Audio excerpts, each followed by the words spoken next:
Good afternoon and welcome to yet another Sports Talk. It is Saturday, February 12th, 2022. I'm your host, Daniel Blake. Thank you so much for joining me. It is Valentine's weekend. I was going to say, I hope all the men have bought like the flowers and the chocolate for their special person. But then I remember Valentine's Day wasn't created for women. It's for lovers, right? So, ladies, I hope that you buy what men like. Hmm. Cologne, food, jewel. I just take care of your man. All right. Men take care of your women, women take care of your men. All right. So it's Valentine's weekend, and we have a very special feature coming up at 1:15 that has to do with Valentine's. So stay tuned for that. It has to do with sports, so don't worry about it. But before I really get into it, as you know, Sports Talk is brought to you by Jamaica Customs Agency, country above self, and the Accountant General's Department, service with excellence, touching the life of every Jamaican. Shout out to everybody who's listening traditionally on your radio. Well, like I say every week, if you go on your phone, your tablet, whatever you use, go into your Google Play or App Store, download the Love 101 FM app, and you can listen to Love anytime, and you can leave your house, do what you want to do, and still listen to me. Just put in your earphones, or if you're one of those persons that put the phone to your ear, you can do that too. Or if you're traditional, go to love101.org and you can listen to me live there, or for all my friends on YouTube and Facebook. Hello, who are watching me live. Hope that I look decent today. Also, remember that you can WhatsApp me 876-997-3125. That's 876-997-3125. We're going to be having the Reggae Girls coach, Vin Blaine. He'll be joining us at around 1:30 or thereabout. So if you want to leave your comments about the Reggae Girls, you can do that there. Any football topic you want, any sporting topic you want, you can WhatsApp me and let me know. Remember to write your essays. Don't send voice note because I can't listen to it during the show, and then I don't want you put in all that effort and not get through it. All right. You can also leave the comments on Facebook and YouTube, and I'll display them and I will read those live on air. Also, special shout out to Love 101, by the way. It's 29 years. Yeah, it's their anniversary. So shout out to them. One, for giving me an opportunity, but for being around for 29 years. Not a lot of radio stations have been around for that long. So major credit to everybody on air, the marketing department, uh, every single department. I don't want to call every department name because I only have an hour, right? But shout out to everybody there. All right, so before I get into the Daniel log, which is my monologue for the day, I want to give you some sports bits that I do have. Like to update you guys every now and then. All right, so tonight, Jasmine Fenletter Victorian will kick off Jamaica's participation in the Beijing Winter Olympics. Yes, you heard right. For those who don't know, Jamaica have representatives. Jamaica has representatives in in the Winter Olympics, and she will kick it off at 8:30 p.m. It should be on TV. Look for it. Can't tell you where to find it, but look for it. She finished 17th in her first two training heats and 18th in her previous two heats, which included her fourth training run on Thursday. Her last two training sessions took place last night, wrapping up preparations for tonight's start. So all the best to Fenletta Victorian there. Jamaica's sprint hurdler Daniel Williams, she set an indoor world leading time in the 60-meter hurdles at the Tiger Paw Invitational on Friday in South Carolina. The 2015 world champion became the second fastest Jamaican of all time over the distance in 7.75 seconds to win the final. Meanwhile, triple Olympic medalist at Tokyo 2020, Sherika Jackson, competing indoor for the very first time in her career. She finished second in the 60-meter final at the Tyson Invitational in the USA last night. She clocked 7.12 seconds, with fellow Jamaican Natasha Morrison finishing third. Speaking of hurdles, Olympic and World 110-meter hurdles champion Omar McLeod is reportedly in search of a new coach after leaving Tumbleweed Track Club in Florida. No official confirmation has come from McLeod, his reps, or the club. The West Indies suffered a 3-0 ODI series defeat to India this week. Not surprising. They failed to register more than 200 runs in a single innings. Jason Holder was the only batsman to get a half century. Yeah, that was pretty painful. They will now turn their attention to the T20 series, which begins on Wednesday. And finally, the Jamaica Scorpions, they went down by 3 wickets to the Trinidad and Tobago Red Force today in the regional 4-day championship at the Brian Lara Cricket Academy. Scores in the match: Jamaica 141 and 212 all out, TNT 273 and 81 for 7. So a rough start for our local cricketers. All right, so it's time to get into the Danielog. Hi, this is David Blake. This is Hope Blake. I am Ariel Brown Blake. I'm here to tell you right now. It's time for the Danielog. The Danielog. The Danielog. I love it. Presented by no one. All right, so I'm not sure if you know, or maybe you have seen the reports that have been going on over the last week or so. West Ham and France defender Kurt Zouma, he has been under fire over the last week after a video surfaced of him kicking his pet cat. That's right, he kicked his pet cat at his home. This led to calls from all sectors of life, literally all sectors of life, for him to be suspended long term and possibly even lose his contract with West Ham. He's already been fined 2 weeks' wages, which is a lot for somebody who makes over £100,000 a week. His personal athletic sponsor, Adidas, cut ties with him, so he no longer has a personal sponsor like that. And West Ham have lost a few of their sponsors, including one of the main ones, Vitality Insurance.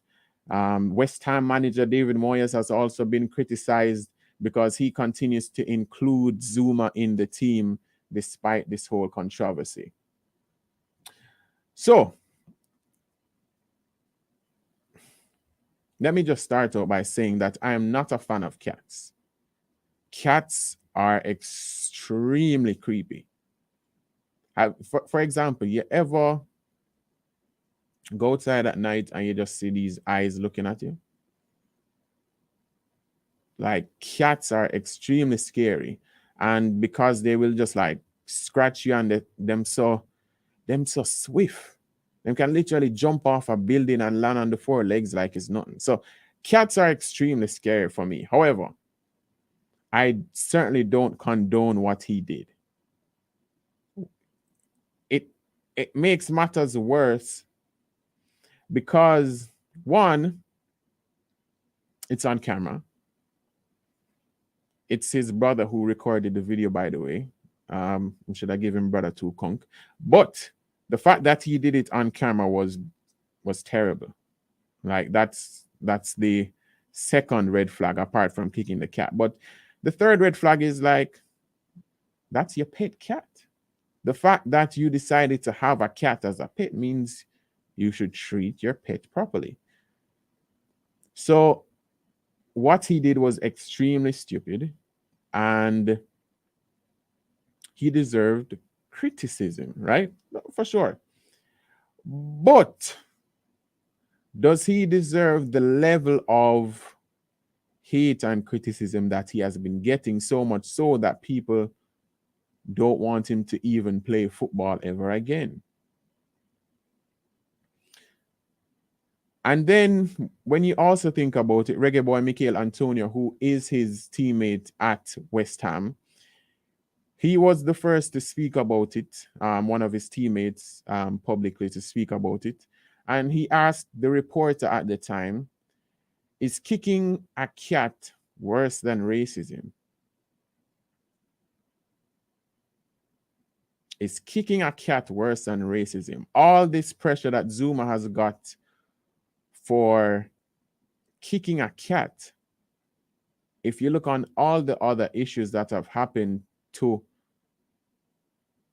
black athletes, black men in general, no one has ever reached, or no one has ever gotten this type of criticism. For example, Adidas, who said them now go sponsor him no more, they fully backed Luis Suarez, who was found guilty of racially abusing Patrice Evra of Manchester United. They also backed him despite him biting several human beings during a football match. Yes, you heard right. He bit several human beings in several different occasions.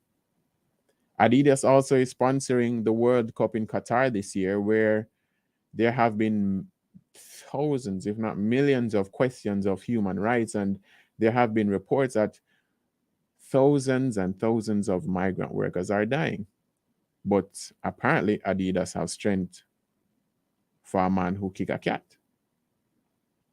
UK ministers, MPs, and politicians have called for Zuma's,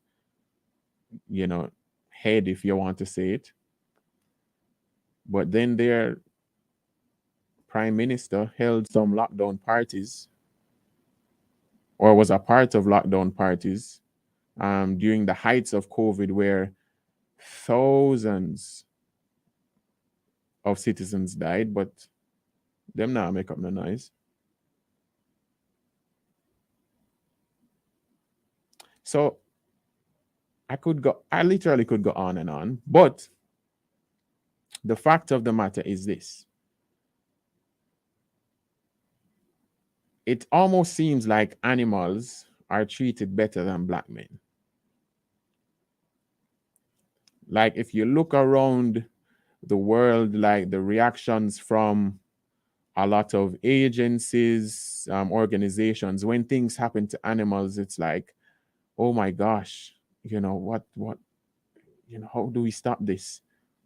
We need to take action. But black men can get shot and killed innocently. And, white men can just walk off free. So obviously these same white people are trying to make an example of this black athlete. And bear in mind, again, I don't condone him kicking the cat, but for them to almost want his career to end and his livelihood to end, when actually he himself in previous incidents he has faced racism, but nobody never did a make up the noise when him did get racially abused or anything like that.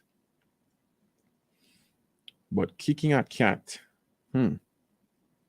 you kind of see where some people's minds are at. You imagine a cat, and they want this man to lose his life when there are tens and hundreds of black athletes, if keeping it in sports, who are racially abused on a regular basis, which is why, before the start of a lot of games, they kneel down and say, no room for racism. But nobody not making up noise there. All right, that was my monologue for this week, the Danielog. Thank you, Arabella. The Danielog is quality week after week. Thank you so much. Thank you so much. All right, so we're going to go into our break, and then when we come back, we'll have our special Valentine's feature. Stay tuned.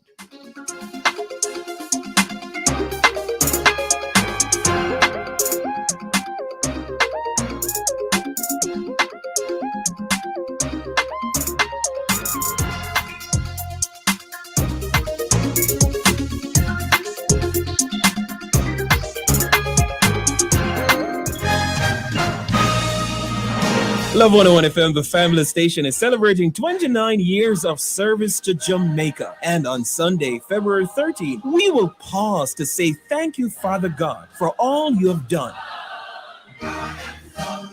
It's our 29th anniversary under the theme, We Are on the Move. In Him we live and move and have our being. The service of Thanksgiving will be held at the Portmore Missionary Church at 8 a.m. and it will be live on Love Television, Love 101 FM's social media platforms, and on Love 101 Radio, the family station. Created to sing it, bust the reggae. It's Reggae Month, and every Sunday in February on Love 101 is Jamaican music all day. I'm saying Enjoy the sounds of our Jamaican gospel in various genres as we observe Reggae Month, all music Jamaican every Sunday on the family station Love 101.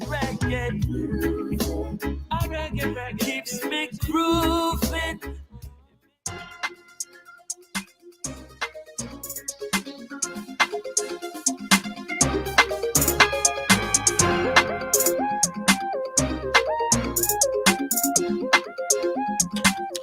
Welcome back to Sports Talk. It is when you reach 27, you're getting old, It is February 12th. Saturday, February 12th. There we go. Thank you so much for staying with us. As I mentioned, it is Valentine's weekend, and I thought, why not bring on a couple who love sports very much. I didn't really want to bring on a United or a Chelsea fan, but that's how life is sometimes. So I am now joined on Facebook and YouTube by the Jordans. The Jordan, it's because me I gotta say Jean and then me just say Jordans. The Jordans, John and Chrisan. John, Chrisan, thank you so much for joining me. Hi, thanks for having us. Daniel, and evening to your listeners and viewers. Thanks for having us. All right, evening definitely for those listening in Europe. So firstly, guys, is it true that sports kind of brought you guys together? Yes. Well, sports and church. There's a combination of both. So on the sound so uncertain. Like, now make it up? Sure. No, it's church and both. We met at church, but we were communicating over Twitter first. Mm-hmm. And then we met at church, and then we got to know each other. And then, as they said, the rest is history. So what were you saying on Twitter? Like, it was just sports things, or it just were like flirting from long time and say, hey, come over here, or them type of things? No, it was just sports. Because we didn't know each other, so it was really just sports and banter. Yeah, I'm a Chelsea fan, he's a United fan, so it's always back and forth when matches are being played. So it was always just strictly sports. And then there popped up a church tweet. So we're like, wait, we're in the same organization, and from there it blossomed. So you guys said that you had like a lot of banter and stuff. So why would then a Manchester United fan marry a Chelsea fan? That's what I want to know. Why did you make that decision? If it was for football reasons, then I wouldn't get married to her. Let's put it that way.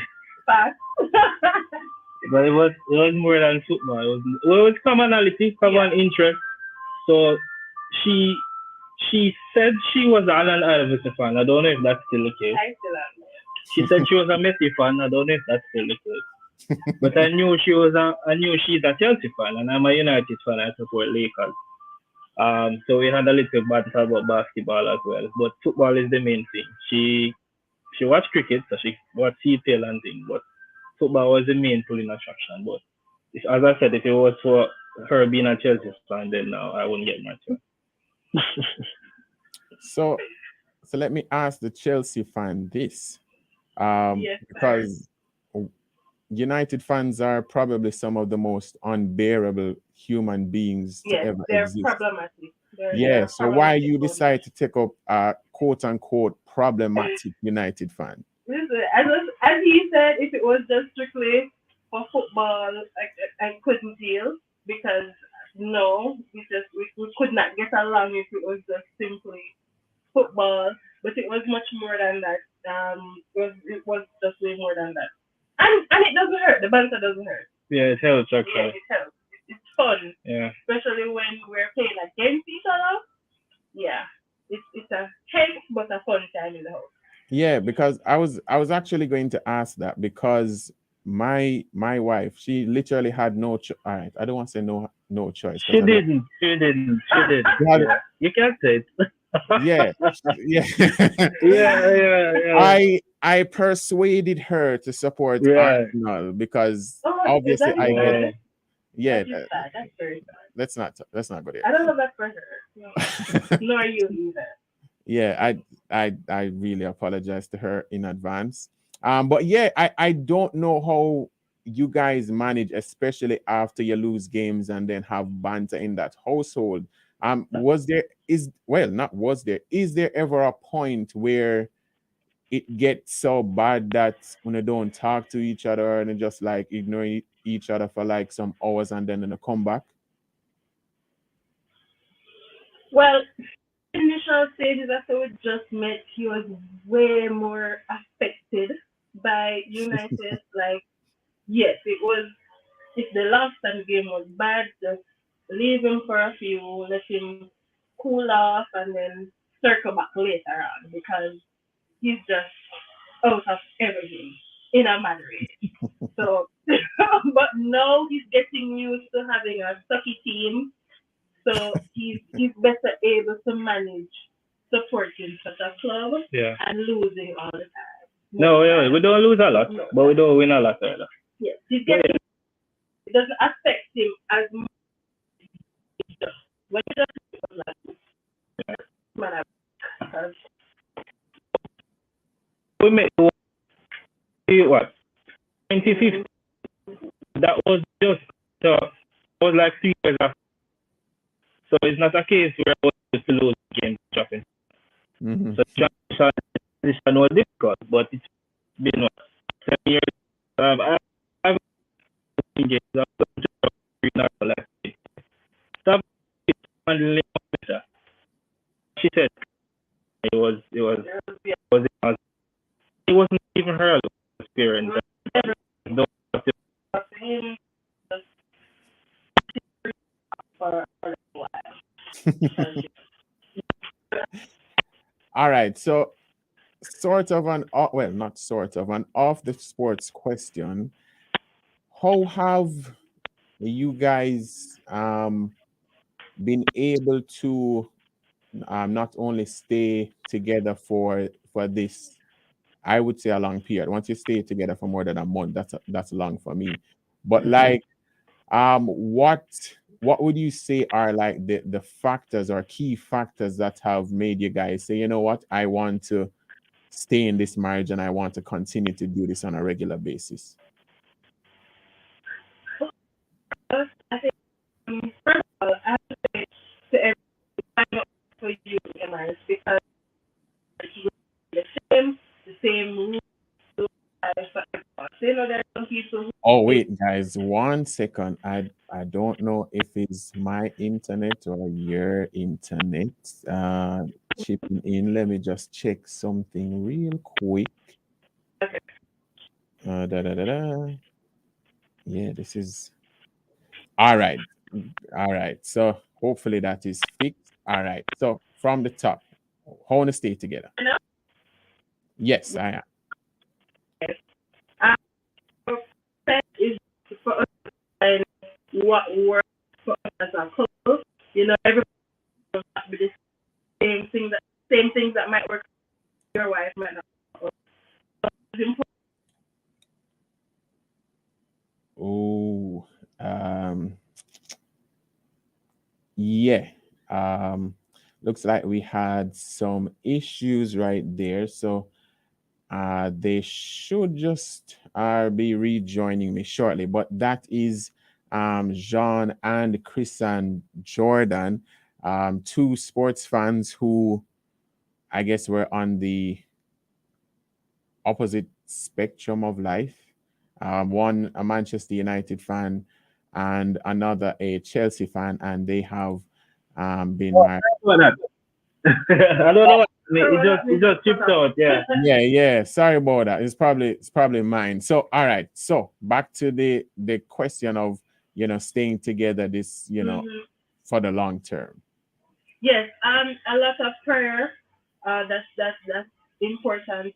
Once God is in the midst of what we're doing and He ordained this, and for us to do our part and work together as a couple, it takes a lot of communication. Also, it takes a lot of understanding because you can be communicating, but are you communicating effectively? Is the other party understanding what you're saying? So it takes a lot of communication, a lot of understanding, compromise where we need to compromise, and we love each other, so it's easy, and we are very much into the same things. We have the same interests, we like the same things, except for teams that will never like Manchester United. But a lot of our interests are the same, so it's easy for us to just go with it and enjoy ourselves. Also, smart people, enjoy yourself. Enjoy yourself. It's not burden. It's not a hold on. It's nothing like that. Enjoy yourself. This is what God gave us. It's a gift for us to enjoy ourselves. We are the ones who are supposed to be enjoying ourselves. And we grew up with parents who are amazing examples. My parents are married for over 30 years. His parents, they're 30 years with him? 13 May. Yes, his parents were married for 30. So we grew up having the examples of love and how I should be as a wife. I learned that from my mother, how to be treated as a wife. I learned how that from my father, and he's the same. So it was easy for us to really put our hearts in it and be dedicated to this process because it is a process. It really is a process. Yeah. So once you love each other and put God in the midst and are willing to work on it, it will work. It will work. Amen. All right. So I want to ask you guys individually a quick question. We have less than 3 minutes. Jean, United join again today. Top four looking a little sticky. Do you think that you guys can pull it off? Can, yes, because can is ability. Will we? The bias in me, and I think United with my head and heart and everything. So I'm going to say yes. However, I've seen improvements. I remember you and I having a talk about it the other day. I'm seeing improvements, though small, but we're just not putting away the chances. So it's not a case where we're not creating. It's just a case that we're not putting away chances. And the midfield is a serious, especially central defensive midfield. We get overrun today in the second half. But we created enough to put away the game today and against Burnley. So I want to say we'll make it, yes, and not because we're necessarily good as a team, but we have better players than Tottenham, Arsenal, and if you want to add West Ham and Wolves, we have individual quality that is better. So I'm seeing improvements. I'm gonna lean to say yes, but it's gonna be very close. All right, Christian, you guys seem out of the title race. That's Chelsea. But yes, you're the defending champions in the Champions League. You expecting to repeat, or are you just thinking that it's going to be a trophy season? Well, right now I'm watching the what is it called? The Club World Cup final. Yeah, I'm watching the finals. Praying so for Palmeiras. And we're now in extra time. So yes. As per usual, Chelsea score first and then concede. So that's a problem. That is a huge problem for our side. All these draws. We started out really, really good. And big up to our coach PT. I love PT. I've seen where he's made improvements with certain players like Kepa and Wildman, Rudiger. Still wild, but I've seen where he has improved as a player. So I'm excited about that. But I'm not looking for the champions. I'm not looking for the champions. Wow. Not at this rate. Not at the rate that we're playing. Very inconsistent. And I'm really not looking to win the cup, to be honest. I'm hoping we can put it through, but I won't be one time. I won't be that fan who is Yeah. Deluded. Yeah. I won't be delusional with the size. Not at the rate that they're playing. Inconsistent and scoring first and then conceding and these draws. No, it's not gonna work. In order for it to work. I'm hoping that it doesn't work either. But I thank mean, you. you're not. This is not your lane. Yeah. It's not where you Yeah, can. yeah. Let's not go. Let's not go there. You can't sit with us there, though. All right, guys. Thank you so much for joining me on Sports Talk today. I'm wishing you all the best in your relationship going forward, and make sure that you enjoy Valentine's Day. Yeah. Yeah, because I might call in the back next year. Who knows? But thank you so much for Alright. joining me again. Take care. Yeah, man, no Thanks, problem. Thanks much. All right, so those were the Jordans, Jean and Chrisan, two sports fans who just making it work with sports. See, I tell you, sports really bring people together, you know. But you don't believe me. You really don't believe me. All right, so we're going to go into another break, and then we'll be back with more sports talk.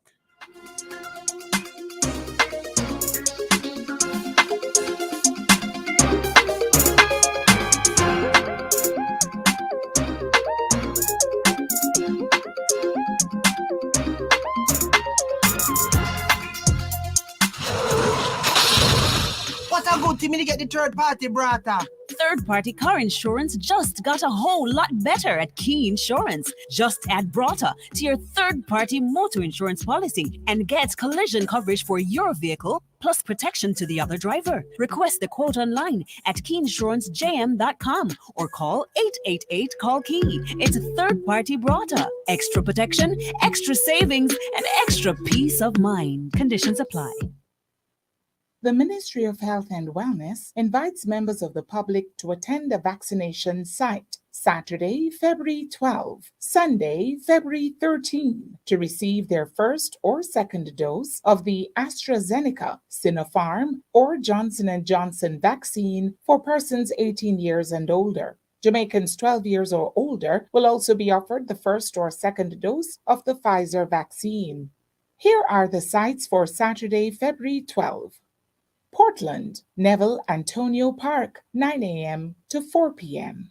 Kingston and St. Andrew, 9 a.m. to 3 p.m. St. Joseph's Hospital, Dehaney Park or Harborview Health Centers, Fontana Pharmacy, Barbican and Waterloo from 10 a.m. to 5 p.m. In St. Catherine, 10 a.m. to 3 p.m. Greater Portmore Health Center, St. Jago Park Health Center, Old Harbour Civic Center, Linstead Anglican Church. In Clarendon, Edwin Allen High School, 10 a.m. to 4 p.m. In St. Elizabeth, Black River Health Center, 10 a.m. to 3 p.m. In Westmoreland, 10 a.m. to 3 p.m. Royal Medical Center and Savannah Lamar Central Medical Center. In St. James, Montego Bay Comprehensive Center, Type 5, 10 a.m. to 4 p.m. In Hanover, Lucy Health Center, 10 a.m. to 3 p.m. Persons should take their vaccination card, a government-issued ID, or letter from a justice of the peace to the sites. Let's get vaccinated and get back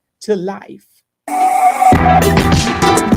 When you close your eyes and picture Jesus, what do you see? Does he look like the pictures you see in books or the statues they pose in church? Does he have your face, your skin, your color, your hair? Is he black or white or no color at all? What image do you have of Jesus Christ? And what does the Bible say? Tuesday, February 15 on The Rock. Join host Bishop Harold Steve Blair and guests Pastor Diane Linda Winter and Reverend Winton Williams as they discuss this topic, Image of Jesus.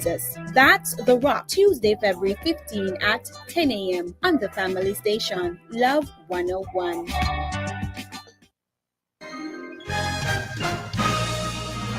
Love 101 FM, the family station, is celebrating 29 years of service to Jamaica. And on Sunday, February 13, we will pause to say thank you, Father God, for all you have done.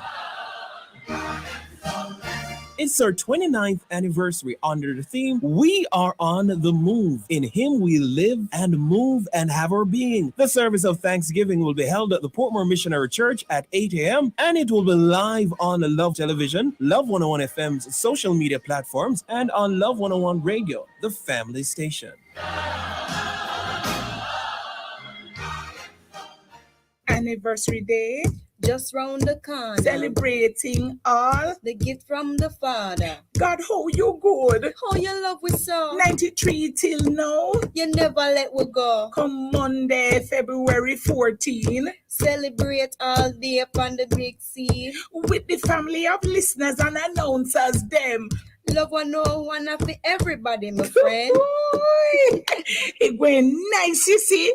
Oh, yes. Celebration turn up. This Monday, February 14 is Love 101 Anniversary Day. 7 to 8 a.m. I remember when 10 to 11 a.m. celebration begin. 1 to 2 p.m. Drop a word from the rhythm. We are on the move. All glory to Him. God, oh, you good. How you love we so? 93 till now. You never let we go. Anniversary. 29th anniversary. Anniversary. We are on the move. Anniversary. Love 101 a groove. Anniversary. Love 101 Anniversary Day is brought to you by Chris and Charles. When you think loans, think Chris and Charles. Jamaica Customs, country above self. And Swiss, better because it's Swiss.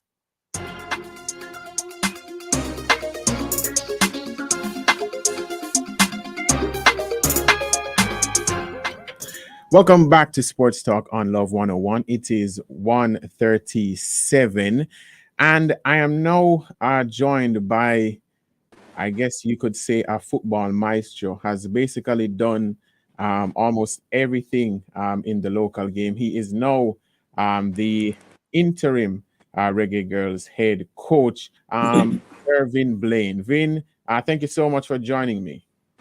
Glad to be here, Daniel. I'm not hearing you so loud, though. I don't know what if it... You're not hearing me so loud? Or you hearing me better now? Better now. Mm-hmm. Little better now. All right, great. So firstly, we know that over the last few years, you were with Grenada and the U.S. Virgin Islands working on their programs there until you got a call from the JFF to say, come and step back in. So what made you decide to say, what, I'm coming back. I want to contribute again? Well, it's a couple of things. I think, as I said previously in other when people ask me the same question, I was never interested really to come back. Not never interested. I had no interest. Let me state it a little better. Until I was in a conversation with the General Secretary, a casual conversation, and I knew the situation with Busby, with Coach Busby. And then at the end of the conversation, he said to me, like, would I be interested? And that's my baby from a long time, from 2000 and early 2000. That was part of me. I was actually still employed with the U.S. Virgin Islands and decided to, after good thinking about somewhat, and I know that she has passed, G. Nelson, tried to push me to come back in the program. It's actually a combination of then convincing myself that I should come, and then with her on my mind also. That's why I came. Is there anything that you have sort of learned during your stints with Grenada and U.S. Virgin Islands that you are going to, I guess, bring compared to your previous stint? Anything that I've learned in my international sojourn? Yes, that you're going to bring now to the Reggae Girls compared to your... Not really. Jamaica has always been at a higher level. In Grenada, it was a lot of development with girls and boys, But now, coming back here, I just said it before, previously, I've always been with the team. This is a different level as far as the girls are concerned. They're playing, most if not all are playing at a high level at clubs, and now some are in college. But the majority or the core group of the team are made up of girls who are playing at a high level, like Khadija Shaw, and Jessica, who she's a keeper. But all of them have been playing internationally now, so they have that experience. Yeah. Speaking of that, as you mentioned, we do have more of our girls playing in top competitions overseas. Does that make your life as a coach a little bit easier, or does it complicate things seeing that they're all over learning different tactics in different cultures, that type of thing? No, yeah, it makes it much easier. When you don't have to. A lot of times when you have a national team, you don't with a lot of time in preparation. Preseason, yes, but we are out of preseason for them. So for me, it's like I'm taking over a new club without a preseason, starting with players that you're not 200% familiar with. So but the fact that they have been playing at a high level, tactically they're aware, technically I see they're very good too. So it's easier for me to do that, to get in there and just start running right away. Yeah. They've had the team has had some coaching changes over the last few years, with Hugh Menzies and Lauren Donaldson, who had taken them to the World Cup, replaced by Hubert Busby, and now you're in place. How will you, or I should say, what kind of strategies will you kind of put in place to sort of connect with the girls, because we know that they were pretty close to those previous coaches, and we know how important man management is in football. So do you have any specific strategies that you'll implement, or will you just go with the flow and see how things work out? The first thing I did, Daniel, was to have a Zoom meeting with all the players. Those who might make the team, those who not make, I just looked at the pool. I never had a chance to do my selection for myself. But then when I looked at the pool of players, they were quite competent players, very competent players. So all I did was to connect with them on a Zoom meeting. I've had actually two with them. And a lot of them, though, are girls that I recruited, even the ones that went to the World Cup. So I'm familiar with a lot. I'm not familiar with the newer ones from the UK, outside of Khadija Shaw, of course, because I've had Khadija from she's 14, and then from she's 14, Tanya Plummer from she's 14. So I know those young ladies. So it wasn't hard for me to really get back in touch with them. But the older ones, the ones that just come into the program, are the ones that I had the meetings, and we sort of have a general discussion and some of the things that I would like to see happening going forward. So now when I meet them in person, then that continues in a face-to-face way. Yeah. So as you mentioned, a very strong squad heading into next week's game against Bermuda, and then against Grenada. Even though you are missing one or two players, including Konya Plummer, what are you expecting from the team? Is there a specific score line that you're going to set, or are you going to just look at the tactical side? Like, what are you expecting from the girls in those games? Let me start off with the first thing, Daniel. I don't set goal. I don't set goal score. I don't set that at all. No targets. I'm not one that go into the game and say, "Oh, we have to give this team 11," unless we need to make up goal difference. I just want to win the game. I don't care who the opponent is. And you might have some people say, "Oh, you should have given that team 6-0 or 10." No. A win is important. A W in the box is very important. So I'm not setting myself any target as far as scores. I'm setting myself target as far as winning the game. We do have 1 or 2 players. We are missing 8 players who are potential starting players from the squad. And but we have competent replacements. And I don't want to say replacement because they were playing at some time. You know, but I think we have a squad that is very deep, that allow me to say, you know, we're going to go forward in this. And a deep squad is what a coach wants, so they know that when they change and rest people, they are still good going through. Yeah. During the Reggae Boys recent World Cup campaign, a lot of the players and the coaching staff had mentioned about not being able to play in front of fans and how that affected the team. The government has granted 2,500 fans to come into the National Stadium for the game against Bermuda. How important do you think that is, not only for the girls, but in terms of local women's football generally? Good, you know, I think starting with this campaign again, it's a good look for the Jamaican development, women's development, because we are. It has been through the window for a few years now. My aim is to use the performance of these young ladies to sort of boost the development now, or push that development in Jamaica. Fans definitely important. Definitely important. I can't. 2,500. The government has allotted us. I'm grateful. Right? What I'm asking the 2,500 that's coming in, let us sound like 10,000, you know, and cheer on the girls, because they need it. They need it. The vibes within the team comes from the fans a lot of times, and the disappointment comes from fans also. So we want to entertain the fans with good football, and by that way we want to impress the local the local companies that can support the team, and the fans will want to come back and see them on our second game when we play Dominican Republic. Yeah.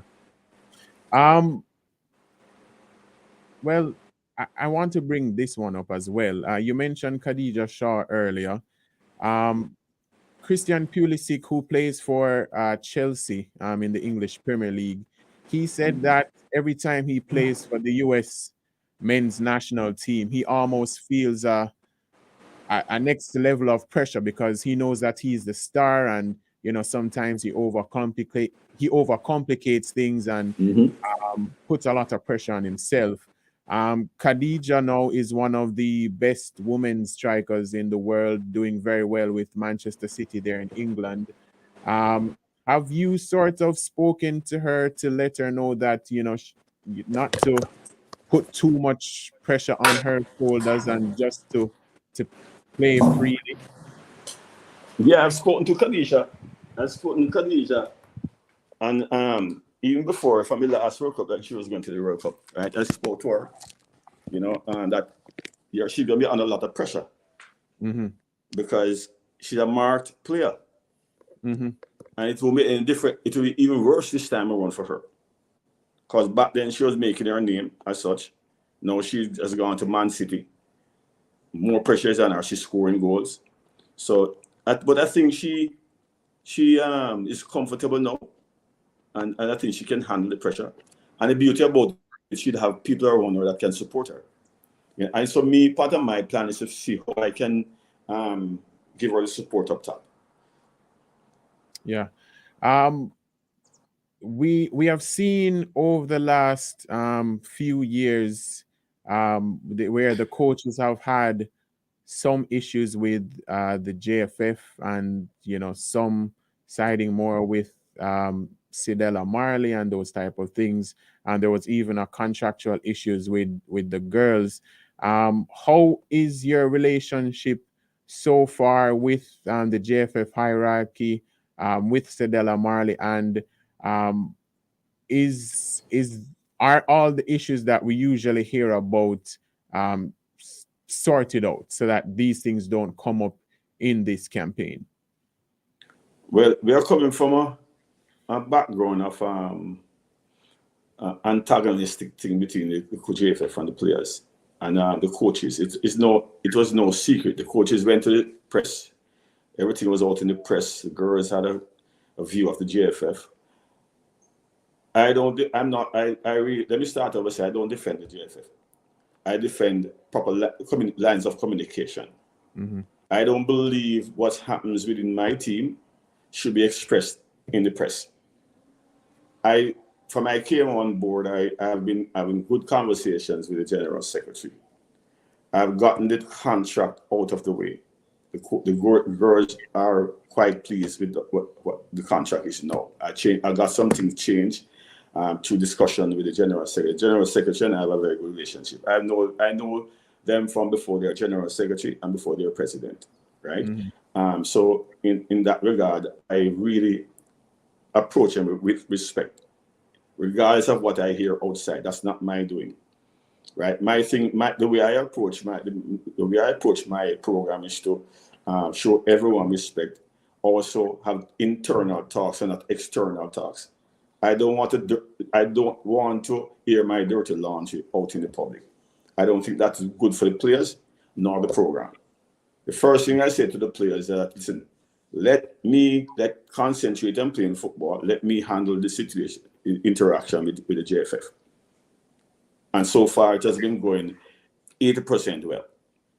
It's going to take a little time to get them back to the position where they realize that, okay, this is not our concern. Because there are a lot of misconception, like for traveling per se.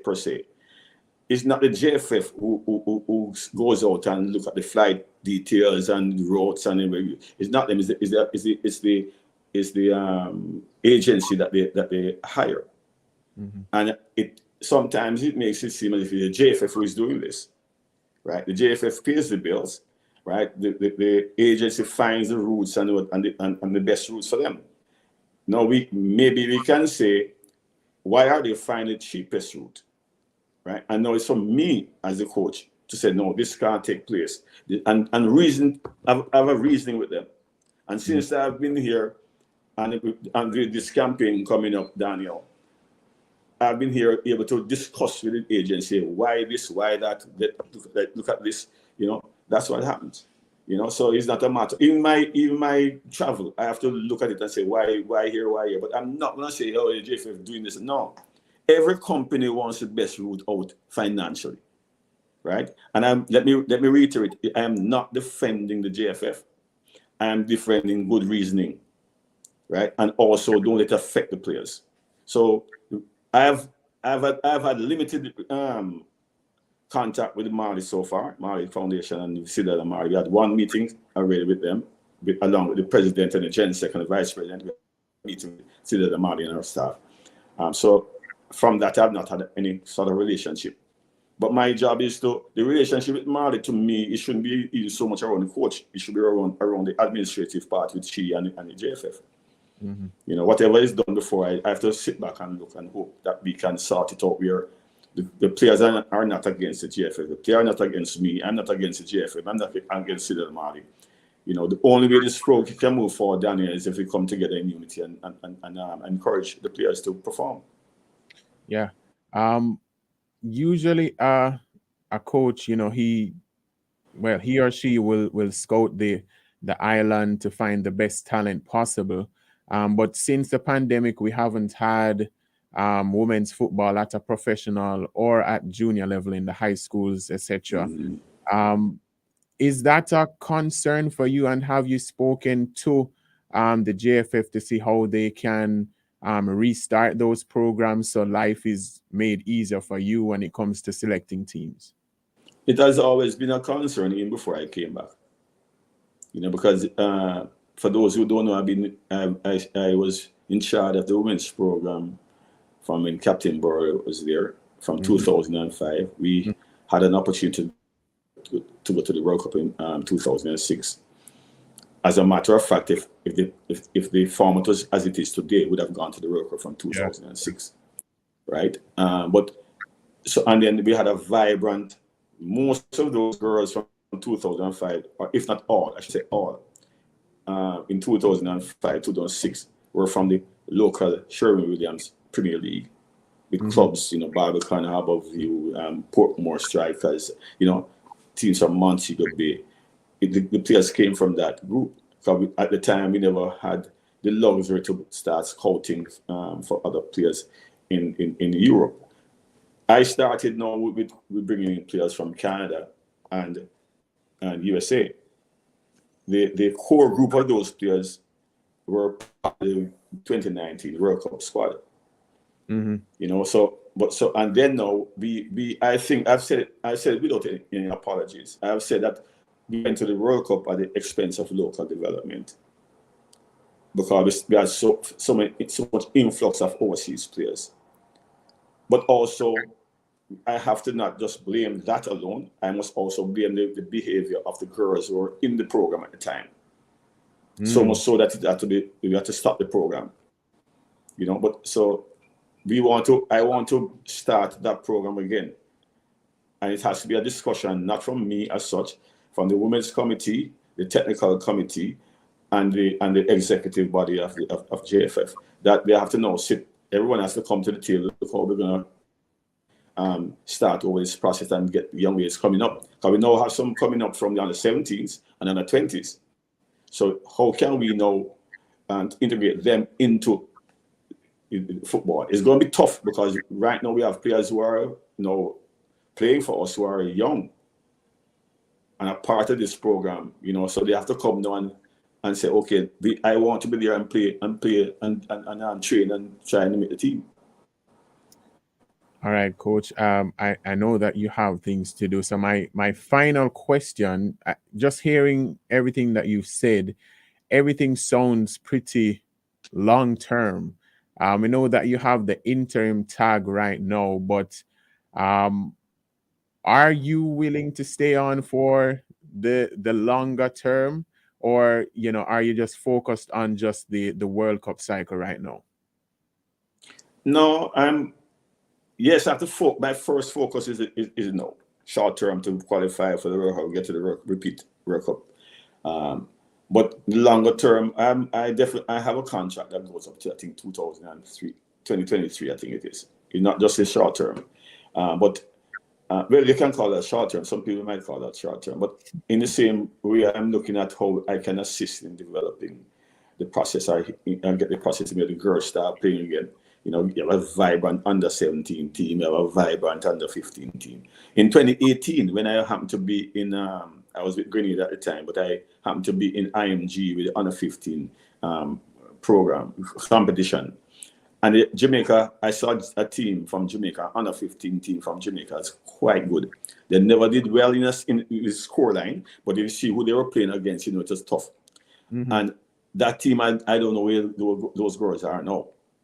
You know, I'm saying that we should now have what used to happen in 2005, 2006. The same girls that play under 15. We never had under 15 there, but under 17, there was the one that go to the under 20. There was that go to the senior team. So you had that graduation. Same with Khadija Shaw. She started at 14-year-old playing under 15, under 17, under 20, right up.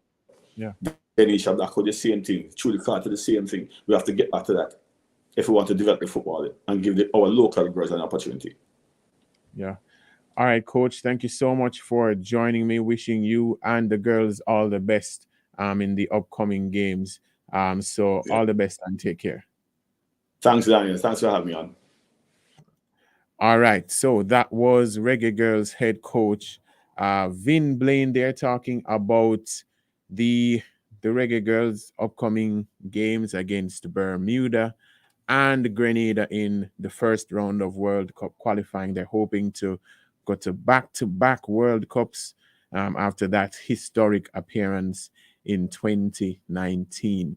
It's 1:59, which means it is my time to go. I don't know if it's fortunately or unfortunately for some, but I really enjoyed myself today. Thank you to, as I mentioned earlier, my guest, Vin Blaine, the Jordans who were on earlier for our Valentine's Day or pre-Valentine's Day feature.